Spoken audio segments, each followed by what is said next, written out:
मैं दुबई से पाकिस्तान अपनी शादी के लिए जा रहा था। मैं बहुत खुश था, मगर मुझे मालूम नहीं था मेरी खुशी वक्ती है। शादी के कुछ दिन बाद ही मेरी बीवी की तबीयत खराब हुई और डॉक्टर ने कहा इसे एक माह का हमल है। ये सुनकर मेरे पैरों तले से जमीन निकल गई। मेरी शादी को अभी बामुश्किल 10-12 दिन ही हुए थे। गुस्से से बीवी का हाथ पकड़कर घर लाया, तलाक की धमकी दी तो बीवी ने ऐसा सच बताया जिसे सुनकर मेरे रोंगटे खड़े हो गए। दिन जैसे जैसे करीब आ रहे थे, मेरा जोश भी वैसे ही बढ़ता जा रहा था। मेरे जज्बात ने खूब हलचल मचा रखी थी। मेरा बस नहीं चल रहा था कि उड़कर पाकिस्तान पहुंच जाऊं। मैं बहुत खुश था, मेरी जिंदगी में भी खुशियां आने वाली थी। मैं सऊदीया में मुकीम था और 2 साल के बाद पाकिस्तान पहुंच जाऊं। मैं बहुत खुश था, मेरी जिंदगी में भी खुशियां आने वाली थी। मैं सऊदीया में मुकीम था और 2 साल के बाद पाकिस्तान वापस जा रहा था। मेरे घर वालों ने मेरी शादी तय कर दी थी। अम्मा ने मुझे तस्वीर व्हाट्सएप कर दी थी और लड़की की तस्वीर देखते ही मैं पागल हो गया था। वो तस्वीर में इतनी हसीन और मासूम दिखाई दे रही थी कि इसको देखकर मेरे दिल की धड़कन रुक सी गई। मैं सोच रहा था वो असल में तो और भी हसीन दिखती होगी। मुझे अपनी होने वाली बीवी से मोहब्बत हो गई थी। मैंने सोच लिया था कि मैं अपनी बीवी को इतना प्यार दूंगा कि वो भी मुझसे मोहब्बत करने लगेगी और मेरा साथ पाकर बहुत खुश होगी। मैंने अपनी होने वाली बीवी के लिए बहुत सी कीमती तोहफे भी खरीद लिए थे। मुझे आज भी वो दिन याद थे जब हमने अफलास और तंगी में दिन काटे और गुर्बत से तंग आकर मैंने सऊदीया में नौकरी की और यहाँ नौकरी करने से मेरे घर के हालात बेहतर हुए थे। बड़ी 3 बहनों की शादियाँ हुई, घर की भी मरम्मत हुई और सारा घर अच्छे से सजा लिया गया। मगर इस सब में मेरी जात तो कहीं खोकर रह गई थी। अम्मा पहले मेरी बहनों की शादियां कराना चाहती थी। मुझे दुख तो बहुत होता था, मगर मैं अपनी माँ की मजबूरी को समझता था। तभी मैंने कोई शिकायत नहीं की और वो जैसा कर रही थी इनको वैसा करने दिया। और अब आखिरकार 10 साल के बाद मेरी माँ को मेरी शादी का ख्याल आ गया था। मगर मुझे खुशी इस बात की थी, मेरी माँ ने मेरे सब्र का सिला मुझे इस तरह से दिया है। मेरे लिए इंतहाई हसीन और मासूम से लड़की ढूंढी। अम्मा ने मुझे बताया था कि वो लड़की बहुत बापर्दा और नेक है और अब मुझे अपनी होने वाली बीवी के आने का इंतजार था। अपनी दुल्हन को सोचते हुए मेरे जज्बात में शिद्दतें बढ़ने लगी थी और फिर अलसा अलसा करके मेरी शादी का दिन भी आ गया। मेरी बीवी सना भी आकर मेरे आंगन में आई थी। अम्मा ने बिल्कुल ठीक ही कहा था। सना अपनी तस्वीरों से कहीं ज्यादा हसीन थी। वो परियों की देश से आई लगती थी। इसका नाजुक सा सरापा बहुत हसीन था और हसीन नखुश के साथ चेहरे पर फैली मासूमियत ने इसके हुस्न को मजीद 4 चांद लगा दिए थे। वो बहुत शर्माई और घबराई हुई सी थी। वो बार बार अपने हाथों को एक दूसरे में प्योस्त करती, अपने घबराहट पर काबू पाने की कोशिश कर रही थी और इसकी अदाएं मुझे पागल कर रही थी। थोड़ी बहुत रस्मों के बाद बहनों ने दुल्हन को कमरे में ले जाकर बिठाया। फिर अम्मा ने मुझे जरूरी हिदायत देते हुए सर पर हाथ फेरकर दुआएं दी और कमरे में जाने का बोला तो मैं अम्मा को तश्कर भरी नजरों से देखता हुआ कमरे की जानिब बढ़ गया। मेरी सांस से बेतरतीब थी और मेरे दिल की धड़कन बहुत ज्यादा बढ़ गई थी। कमरे में दाखिल होने के बाद मैंने अपनी बीवी को सलाम किया और मुंह दिखाई का तोहफा दिया। मैं झिझक रहा था, मगर फिर मेरी झिझक पर मेरे जज्बात हावी हो गए और अपने जज्बात के हाथों मजबूर होकर अपनी बीवी की जानिब पेश रशफ़त की और मेरी पेश रशफ़त पर मेरी बीवी ने भी सर झुका लिया और पूरी रजामंदी के साथ अपने आप मुझे सौंप दिया। मैंने पूरी रात अपनी बीवी पर अपनी शिद्दतें निछावर की थी। वो रात मेरी जिंदगी की हसीन तरीन रात थी। मैं एकदम से मुकम्मल हो गया था। मेरी बीवी के चेहरे पर फैली लालियां इस बात का सबूत दे रही थी कि वो भी मेरी संगत में बहुत खुश होती है और मेरे साथ बंधे इस रिश्ते पर दिल से राजी है। अगली सुबह मेरी बीवी बहुत शर्मा रही थी। इसके चेहरे पर बिखरी हया की लाली मुझे बहुत अच्छी लग रही थी। मैंने मोहब्बत से इसको गले लगाया और तुम इस तरह शर्माते बहुत अच्छी लगती हो। मैं वादा करता हूँ मैं हमेशा तुम्हें ऐसे खुश रखूंगा और कभी भी तुम्हें कोई तकलीफ नहीं दूंगा। तुम भी वादा करो हमेशा मेरा साथ मुखल्लिस रहोगी और कभी मुझे धोखा नहीं दोगी। मेरी बात पर मेरी बीवी ने भी मुझसे वादा कर लिया। मुझे खुश और सरशाद देखकर मेरी अम्मा भी बहुत खुश थी। एक हफ्ता कैसे गुजरा कुछ पता नहीं चला। मेरे दिन रात अपनी बीवी की संगत में गुजर रहे थे। मैं इसकी खुर्बत में खुद को बहुत सुकून महसूस करता था। मुझे लगा कि मेरी सारी जिंदगी ऐसे ही मोहब्बत और खुशियों से गुजरने वाली है, मगर ये मेरी खाम ख्याली थी। मुझे नहीं मालूम था कि जिंदगी मेरे साथ इतना बड़ा खेल खेलेगी कि मैं सर के बल जमीन पर गिर जाऊंगा और फिर सारी जिंदगी संभल नहीं पाऊंगा। मेरी शादी को सिर्फ 8 दिन हुए थे जब एक रोज सना की तबीयत खराब हो गई। सना की खराब तबीयत पर मैं इसको डॉक्टर के पास ले गया।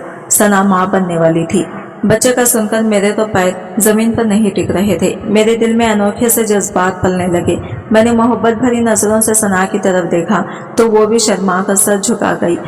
फिर मैंने डॉक्टर से मजीद एहतियाती तदाबीर के तौर पर सना की डाइट वगैरह का पूछा और साथ ही ये भी पूछा कि हमल को कितने दिन हुए हैं और मुझे क्या क्या एहतियात करनी है। तो फिर डॉक्टर ने जो बात मुझे बताई, इसको सुनकर मेरे होश उड़े थे। मैं फटी फटी आंखों से डॉक्टर की जानिब देख रहा था, जिसने मुझे बताया कि मेरी बीवी को 4 हफ्तों का हमल है और बज़ाहिर कोई परेशानी नहीं है, बस इसको खून की थोड़ी कमी है। मगर 4 हफ्तों का सुनकर मेरे वजूद के कई टुकड़े हुए थे। हमारी शादी को तो सिर्फ 8 दिन हुए थे और वो 4 हफ्तों की हामिला थी। मैं बेयकीनी से सना को देखने लगा, जो डॉक्टरों की बात सुनकर खुद भी जल्जलों की जिद में लगी थी। और जब इसकी नजरें मुझसे मिली तो मेरी तरह इसकी आंखों में भी बेयकीनी थी, लेकिन फिर मेरे चेहरे पर फैली बेयकीनी और तकलीफ की तासीरात देखकर वो खौफजदा हो गई थी। मगर मुझे इस वक्त कुछ भी अच्छा नहीं लग रहा था। मेरा दिल कर रहा था कि मैं या तो खुद को मार दूं या अपनी बीवी का कत्ल कर दूं। मेरे साथ इतना बड़ा धोखा हुआ था और शराफत के नाम पर ऐसी लिखी मेरे पल्ले बांध दी गई, जो शादी से पहले ही हामिला थी। मैंने कभी किसी लड़की को नहीं देखा था और अपना सब कुछ अपनी बीवी पर लुटा दिया और वो किसी और के साथ ताल्लुक बनाकर मेरे पास आई थी। मैंने बामुश्किल खुद पर कंट्रोल किया और डॉक्टर से दवाओं का पर्चा लेकर कमरे से बाहर निकल आया। डॉक्टर भी मुझे हैरानी से देख रही थी। कुछ ही देर पहले मैं खुशी से मुस्कुराए जा रहा था और अब मेरी हालत ऐसी थी जैसे अभी गिर पड़ूंगा। सारा रास्ता हम खामोश रहे। मेरी बीवी मुझे कुछ कहना चाहती थी मगर मेरे चेहरे को देखकर खामोश रही, क्योंकि मेरे चेहरे पर इस वक्त बहुत खतरनाक तासरात मौजूद थे और मेरी बीवी शदीद खौफजदा हो चुकी थी। यकीनन अपना पोल खुल जाने पर अब वो डरी हुई थी। मुझे इसके वजूद से शदीद नफरत महसूस हो रही थी। मैं घर पहुंचा तो अम्मा हमारी मुंतजिर थी। उन्होंने पूछा डॉक्टर ने क्या कहा है, तो मैंने सर से लहजे में कहा कि बच्चा होने वाला है। और इस बात पर मेरी माँ इतना खुश हुई थी कि एक पलकों में सब भुलाकर अपनी माँ की खुशी देखने लगा। सारी जिंदगी मेरी माँ ने जिस तकलीफ और अजियत काई थी, इससे मैं अच्छी तरह वाकिफ था। यही वजह थी कि अब जब मेरी माँ बहुत खुश थी तो मैं इसे रोक नहीं सका। मुझे समझ नहीं आ रही थी कि मैं क्या करूं। अगर मैं ये बात घर वालों को बताता तो मेरी माँ यकीनन ये सदमा ना समा पाती। तभी बहुत दिन सोच विचार करने के बाद मैंने ये फैसला किया और अपनी बीवी से कहा, तुम्हारी किस्मत अच्छी है कि मुझे अपनी माँ से बहुत प्यार है और इसकी खुशियाँ मुझे बहुत अजीज हैं और मैं नहीं चाहता इसकी ये खुशियाँ खत्म हो। अपनी माँ की खातिर मैं तुम्हारे गलीज वजूद को और इस आने वाले गंद को बर्दाश्त करूंगा। मैं सऊदीया जा रहा हूँ और अब कभी वापस नहीं आऊंगा और ना ही तुम कभी मुझे बुलाने की कोशिश करना। तुम्हें खर्चा पानी मिलता रहेगा। जो तकलीफ तुमने मुझे पहुंचाई है, इसके बाद से तो मेरा औरत जात से यकीन उठ गया है। तुम जैसी औरत के साथ जिंदगी गुजारने से बेहतर है कि मैं सारी जिंदगी तन्हाई गुजार लूँ। बस इतनी मेहरबानी करना कि जिस औरत की खुशियों की खातिर तुम्हारा घर टूटने से बच गया है, इसकी खिदमत दिल से करना और इसे कभी भी कोई परेशानी ना होने देना और हो सके तो यह बात भी मेरी माँ से छुपाए रखना, वरना वो ये सदमा कभी भी नहीं सह पाएगी। और अगर मेरी माँ कुछ हुआ तो वो दिन तुम्हारा इस घर में आखिरी दिन होगा। तुम्हारे बूढ़े वालिदैन का लिहाज करके मैं कोई शोर शराबा नहीं करता, मगर तुम मुझसे किसी अच्छाई की तोखा मत रखना। इतना बोलकर मैं कमरे से निकल आया। मेरी बीवी ज़ारो ज़ार रो रही थी, मुझे कुछ कहना चाहती थी मगर मैं इसकी कोई भी बात सुनने को तैयार नहीं था। वो जब भी मुझसे बात करने लगती मैं इसे सख्ती से टोक देता और अपने से दूर होने का कहता। मेरे अचानक वापस जाने पर अम्मा बहुत हैरान थी, क्योंकि इनके ख्याल में मैं 4 महीने की छुट्टी लेकर आया था और अभी तो बामुश्किल 20 दिन ही हुए थे। मगर मैं अपनी माँ को क्या बताता, जो क़यामत मुझ पर गुजर चुकी थी। इसके बाद यहाँ रुकना मेरे लिए नाकाबिल कबूल था। मुझे लग रहा था कि अगर मैं एक दिन भी मजीद यहाँ लगाता तो मेरे दिमाग की रगें फट जानी थी। मैंने माँ से झूठ बोला कि कंपनी में कोई मसला हुआ है, मुझे बुला रहे हैं। अगर मना किया तो मेरी नौकरी खत्म हो जाएगी। और नौकरी खत्म होने की बात पर मेरी माँ को बिल्कुल चुप लग गई। इस वक्त एक मैं ही था जो पूरा घर चला रहा था। मेरा और कोई भाई था नहीं और अभी 2 बहनें और भी कुंवारी बैठी थी। ऐसे में इतनी बेहतरीन नौकरी से हाथ धो बैठता तो हमारे घर में भी फिर से फाके शुरू हो जाने थे। अगले रोज मेरी तवांगी थी। मैं रात को सहन में बैठा सिगरेट फूंक रहा था और अपने घर को हसरत से देख रहा था। ये रात मेरी इस घर में आखिरी रात थी। मैं अब कभी पाकिस्तान नहीं आना चाहता था, क्योंकि हमारे हक में यही बेहतर था कि ना मैं वापस आना, मेरी बर्दाश्त न खत्म होती है और मैं ये ताल्लुक खत्म करता और ना पूरे खानदान में ये बात फैलती कि मैंने एक ऐसी लड़की से शादी की जो शादी से पहले ही हामिला हो चुकी थी। मैं सिगरेट फूंकते हुए अपने नसीब को रो रहा था जब मुझे अपने पास कदमों की आहट सुनाई दी। मैंने सर उठाकर देखा तो सना मेरे पास खड़ी थी। इसकी आंखों से आंसू रवां रवां थे। मैंने नफरत से मुंह फेर लिया और इससे पहले कुछ कहता सना मेरे कदमों में बैठ गई और हाथ जोड़कर बोली, खुदा के लिए अब तो आप वापस जा रहे हैं तो कम से कम एक बार मुझे भी बोलने का मौका दें, ताकि मैं अपनी सफाई में कुछ कर सकूं। मैंने आपकी इतनी मोहब्बत देखी है कि नफरत सही नहीं जा रही। आप एक बार मेरी बात तो सुन ले। और मैं हैरत से सना की तरफ देखने लगा कि इतना कुछ हो जाने के बाद भी वो मुझसे ये चाह रही थी कि मैं इसकी बातों का यकीन करूं और इसके बेगुनाह होने को मान लूं, जबकि ऐसा मुमकिन ही नहीं था। वो हामिला थी और इतनी बड़ी बात के बाद वो कैसे कह सकती थी कि वो बेगुनाह है। मगर मैं खामोश रहा और मेरी खामोशी को गनीमत जानकर सना बोलने लगी, मैं जानती हूँ आपको बहुत तकलीफ हुई है। आपने तो अपनी मोहब्बतें मुझ पर निछावर की थी और मुझे बताया था कि मैं आपकी जिंदगी में आने वाली पहली और आखिरी लड़की हूँ और आपको मुझसे प्यार हो गया है। मैं भी आपका साथ पाकर बहुत खुश हुई। मेरा यकीन करें, आप भी मेरी जिंदगी में आने वाले पहले और आखिरी मर्द हैं। मुझे पता है यह खबर सुन लेने के बाद आपको कभी मेरी जात की बेगुनाही का यकीन नहीं आएगा, मगर फिर भी मैं चाहती हूँ कि आप एक बार मेरी बात सुने। खुदा गवाह है कि मैंने आज तक कभी किसी नामहरम मर्द से ताल्लुक नहीं बनाया। मैं हमेशा पर्दे में रही हूँ और अब आपसे ज्यादा अजियत में हूँ कि ये सब कैसे हो गया, मैं कैसे हामिला हो गई। मेरा यकीन करें, मैंने कभी किसी मर्द से ताल्लुक नहीं रखा। मैं खुद भी नहीं जानती ये सब क्या है। मैं बिल्कुल भी झूठ नहीं बोल रही। मेरी जिंदगी में आने वाले पहले मर्द आप हैं। आपकी खुर्बत में ही मैं मर्द के लम्स से पहली बात आशना हुई थी। सना बिलक बिलक कर रो रही थी और मैं हैरत से इसे देख रहा था। वो इतनी ढटाई से खुद को मासूम साबित कर रही थी। मैंने गुस्से से इसको झटकना चाहा, मगर इसकी आंखों को देखकर एक पल के लिए थम सा गया। इन चंद दिनों में इसकी चमकती आंखों में वीरानियां उतर आई थी। इसका गुलाब चेहरा जर्द पत्ते की मानंद हो रहा था। भरे भरे खूबसूरत होंठ इस वक्त पीड़ी ज़दा हो रही थी। इसके चेहरे से साफ महसूस हो रहा था कि वो अजियत में थी। और तब मेरे दिमाग में यह बात आई कि अगर वो वाकई झूठ बोल रही होती तो इतनी ढटाई से मेरे सामने ना बैठी होती और मुझसे नजरें भी चुरा रही होती, मगर वो तो मेरी आंखों में आंखें डाले बैठी थी, यूं जैसे वाकई वो सच कह रही हो। तो तब मैं उलझ कर रह गया कि यह क्या माजरा है।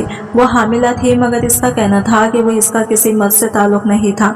इसका लहजा, इसके आंसू इस बात की चीख चीख कर गवाही दे रहे थे कि वो अपनी बात में सच्ची है। मैं उलझ कर रह गया था, अपना सर पकड़े बैठ गया जब एक बार फिर सना की मनमनाती आवाज आई। मैं मानती हूँ आप मुझसे शदीद नफरत करते हैं और मुझसे नफरत करना बनता भी है, मगर मेरा यकीन करें, मैं आज भी आपसे इतनी शदीद मोहब्बत करती हूँ और हमेशा करती रहूंगी। आपने मुझे प्यार दिया है और मैं इस प्यार के सहारे बाकी की सारी जिंदगी गुजार लूंगी। मुझे बस आपसे एक गुजारिश करनी है कि आप मेरा यकीन कर ले, मैं बेगुनाह हूँ और बहुत अजियत में हूँ। नहीं जानती मेरे साथ ये सब क्यों हुआ। मैंने तो हमेशा पाक साफ जिंदगी गुजारी थी और मैं तो ये भी नहीं कह सकती कि आप मेरी मदद करें ताकि असल माजरा सामने आए। वो रोते हुए कह रही थी और इसकी बात पर मैं चौंक गया। यानी वो चाहती थी कि मैं इसकी मदद करूं और हकीकत तक पहुंचने की कोशिश करूं, मगर किस तरह। लेकिन इसकी बातों से मुझे इतना यकीन हो गया कि फिलहाल वो वाकई बेकसूर लग रही थी। मामला गंभीर हो चुका था। तभी मैंने इससे पूछा, मुझे सब तफसील से बताओ, तुम्हारे घर का कैसा माहौल था और कौन कौन तुम्हारे घर आता था और तुम कहाँ कहाँ जाती थी। देखो, झूठ मत बोलना, वरना मैं अब की बार अम्मा की खातिर भी नहीं रहूंगा चुप और तुम्हें फारिग करूंगा। जो भी बात है सब बताओ।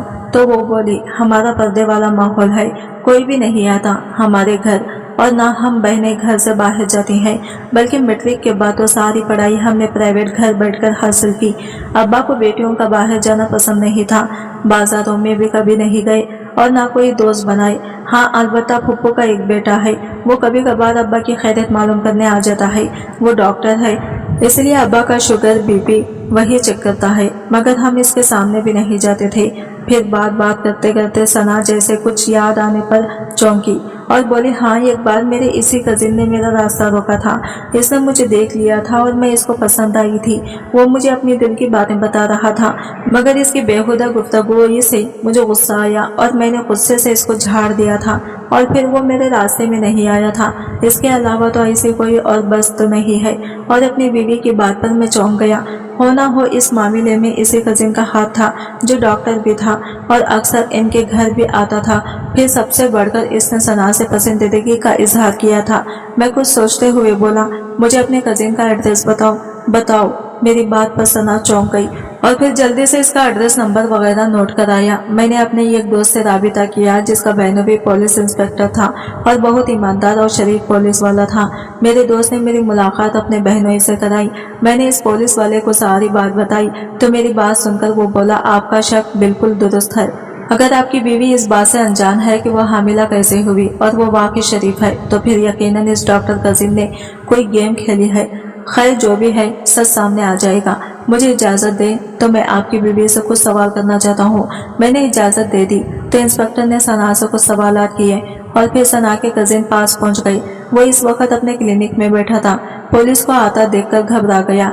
इंस्पेक्टर के पूछने पर पहले तो वो लड़का साफ मुकर गया कि वो ऐसे किसी मामले में इन्वॉल्व नहीं है और कुछ भी नहीं जानता। मगर जब पुलिस वाले ने इसे साथ चलने को कहा तो यही बात सुनकर इस लड़के की चीखें निकल गई और घगिया बोला कि मैं आपको सब बताता हूँ, बस मुझे मारना मत और थाने मत ले जाना। वो हकीकत एक बुज़दिल मर्द था और इसके बाद इसने जो कहानी सुनाई, इसे सुनकर मेरे होश उड़ गए थे। गुस्सा और गम से मेरा बुरा हाल हो गया था।